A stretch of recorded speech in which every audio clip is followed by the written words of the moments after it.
Hello दोस्तों, एक बार फिर से एक नई वीडियो में आपका स्वागत है। आज हम कक्षा 9 के हिस्ट्री बुक चैप्टर फर्स्ट फ्रांसीसी क्रांति को आज हम पढ़ेंगे, जिसका पार्ट 3 होने वाला है। ठीक है, आइए चलते हैं बिना किसी देरी करते हुए। ठीक है, चलिए चलते हैं। आज हम 1.3 उभरते मध्य वर्ग ने विशेषाधिकारों के अंत की कल्पना की। वो कैसे की, आइए देखते हैं। ठीक है,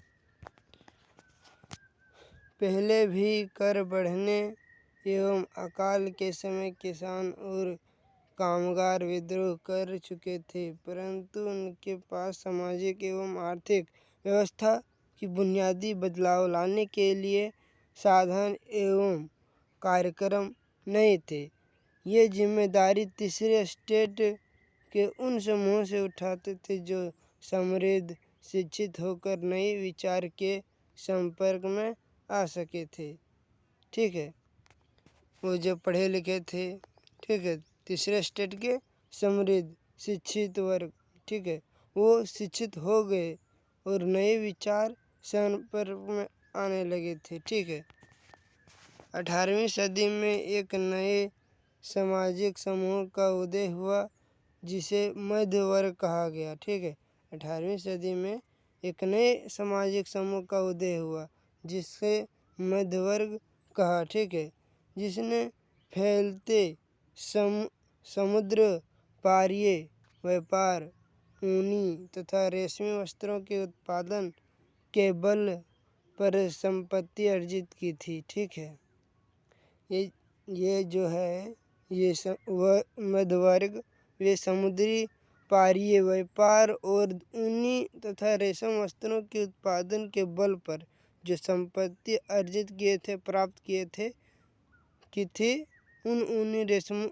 ऊनी और रेशमी कपड़ों का या तो निर्यात किया जाता था या समाज के समृद्ध लोग उसे खरीद लेते थे। ठीक है, समाज के समृद्ध लोग उसे खरीद लेते थे। तीसरे स्टेट में इन सौदागरों एवं निर्माताओं के अलावा प्रशासनिक सेवा, वकील जैसे पेशेवर लोग भी शामिल थे। इसमें जो निर्माण करते थे वो प्रशासनिक सेवा और वकील जैसे पेशेवर लोग भी शामिल थे। ये सभी पढ़े लिखे थे और इनका मानना था कि समाज के किसी भी समूह के पास जन्मना विशेषाधिकार नहीं होना चाहिए। किसी भी व्यक्ति की सामाजिक हैसियत का आधार उसकी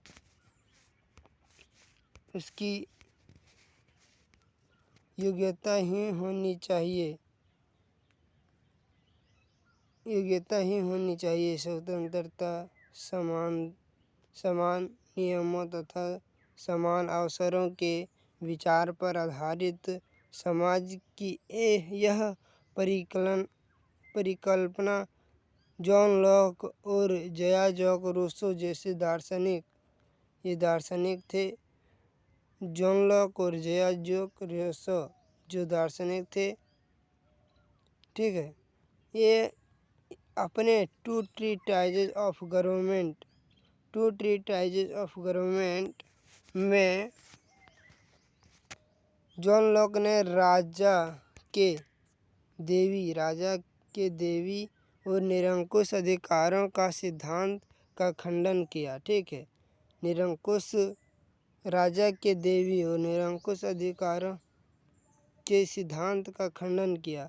रूसो ने इसी विचार को आगे बढ़ाते हुए जनता और उनके प्रतिनिधियों के बीच एक सामाजिक अनुबंध पर आधारित सरकार का प्रभाव रखा। ठीक है, ये सामाजिक अनुबंध पर आधारित सरकार का प्रस्ताव रखा। ठीक है, मोंटेस्क्यू ने the spirit of the laws नामक रचना में सरकार के अंदर विधायिका, कार्यपालिका, न्यायपालिका के बीच सत्ता विभाजन की बात कही, ठीक है। जो मॉन्टेस्क्यू थे वे अपनी बुक में द स्पिरिट ऑफ लॉज नामक रचना में सरकार के अंदर विधायिका, कार्यपालिका, न्यायपालिका के बीच सत्ता विभाजन की बात कही। जब संयुक्त राज्य अमेरिका में 13 उपनिवेशों ने ब्रिटेन से खुद को अमेरिका में 13 उपनिवेशों ने ब्रिटेन से खुद को आज़ाद घोषित कर दिया तो वह इसी मॉडल की सरकार बनी। कहाँ? ये संयुक्त राज्य अमेरिका में, ठीक है। बनी। फ्रांस के राजनीतिक चिंतकों के लिए अमेरिकी संविधान और उनमें दी गई व्यक्तिगत अधिकारों की गारंटी प्रेरणा का एक महत्वपूर्ण स्रोत थी, ठीक है। जो अमेरिकी संविधान था उनमें दी गई व्यक्तियों के अधिकार संविधान में दी गई व्यक्तियों के अधिकार की गारंटी प्रेरणा का एक महत्वपूर्ण स्रोत था फ्रांसीसी लोगों के लिए। दार्शनिकों के इन विचारों पर काफ़ी हाउसों व सोलन की गोष्ठियों में गर्मागर्म बहस हुई करती और पुस्तकों एवं अखबारों के माध्यम से इनका व्यापक प्रचार प्रसार हुआ। पुस्तकों एवं अखबारों को लोगों के बीच जोर से पढ़ा जाता ताकि अनपढ़ भी उन्हें समझ सके, ठीक है। जो पुस्तक थे, अखबार थे, वे जो अनपढ़ लोग थे उनके सामने जोर जोर से पढ़ते थे जो कि उन्हें भी समझ आ सके, ठीक है। इसी समय लुई सोलहवां द्वारा राज्य के खर्चे को पूरा करने के लिए फिर से कर लगाए जाने की खबर से विशेषाधिकार वाली व्यवस्था के विरुद्ध गुस्सा भड़क उठा, ठीक है। विशेषाधिकार वाली व्यवस्था से विरुद्ध गुस्सा भड़क उठा तीसरे स्टेट के लोग, ठीक है। आइए फिर से एक बार देखते हैं स्रोतकाह को, ठीक है। स्रोतकाह को देखते हैं, ठीक है। चलिए। प्राचीन राजतंत्र में हुए अनुभवों का वृत्तांत पहला दिया है। आगे चलकर क्रांतिकारी राजनीतिक में सक्रिय होने वाले जॉर्ज दम्पटन ने अपनी पढ़ाई पूरी होने के बाद के समय को याद करते हुए सन 1793 में अपने एक मित्र को लिखा, ठीक है। ये जो है जॉर्ज दम्पटन ने अपनी पढ़ाई पूरे होने के बाद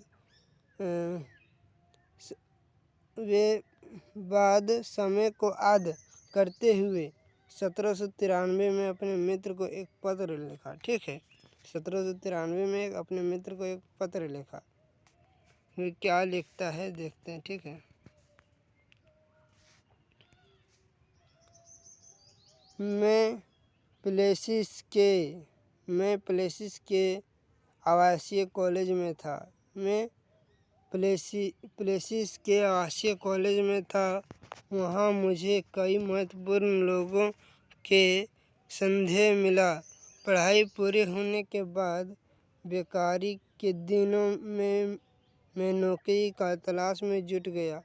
पेरिस के न्यायालय में नौकरी मिलनी असंभव थी। सेना में नौकरी का विकल्प भी मेरे लिए नहीं था, क्योंकि मैं ना तो जन्मदाता कोलन था, ना ही मेरे कोई संचारक था, ठीक है। चर्च भी मुझे आसरा नहीं दे सका। मैं कोई योद्धा भी खरीदने की स्थिति में नहीं था, क्योंकि मेरे जेब में एक सू एक सू जो फ्रांसीसी पैसा है, 1 सू तक नहीं था। पुराने दोस्तों ने भी मुंह मोड़ लिया था। व्यवस्था ने हमें पढ़ा लिखा तो दिया था, लेकिन हमारी प्रतिभा के इस्तेमाल का अवसर उपलब्ध नहीं कराए थे। ठीक है। दूसरा है आर्थर अंग नाम के एक अंग्रेज ने सन 1787 से 1789 के दौरान फ्रांस की यात्रा की और अपनी यात्रा का वृत्तांत लिखा। इस वृत्तांत में उनकी यह टिप्पणी दिलचस्प थी। ठीक है। जो एक अंग्रेज थे वे 1787 से 1789 के दौरान फ्रांस की यात्रा की। अपने यात्रा के वृत्तांत में एक कहानी लिखा। ठीक है। वे वृत्तांत में अपनी दिलचस्पी टिप्पणी लिखी। देखिए क्या लिखा है सर। सेवा टहल में लगे अपने गुलामों, खासतौर पर उनके साथ बुरा व्यवहार करने वाले तो पता होना चाहिए कि इस तरह वह अपनी जिंदगी कोई ऐसी स्थिति में डाल रहा है जो उस स्थिति से बिल्कुल भिन्न होती, जिसमें उनके मुक्त लोग की सेवाएं ली होती और उससे बेहतर वार्ताव करता, जो अपने पीड़ितों की कराह सुनते हुए भोज उड़ाना पसंद करते हैं। उन्हें दंगे के दौरान अपनी बेटी के अपहरण या बेटे का गला रेत दिए जाने का दुखड़ा नहीं रोना चाहिए। ये बहुत ही दर्दनाक कहानी था। ठीक है। जो अंग्रेज़ों ने लिखा था फ्रांस की यात्रा के दौरान। ठीक है। आइए अभी इस वीडियो को यहीं पर समाप्त करते हैं। अगर ये वीडियो को आप लोग अच्छा लगा तो वीडियो को लाइक, सब्सक्राइब एंड कमेंट ज़रूर कर दें। ठीक है। फिर से मिलते हैं अगले वीडियो में। जय हिंद, जय भारत।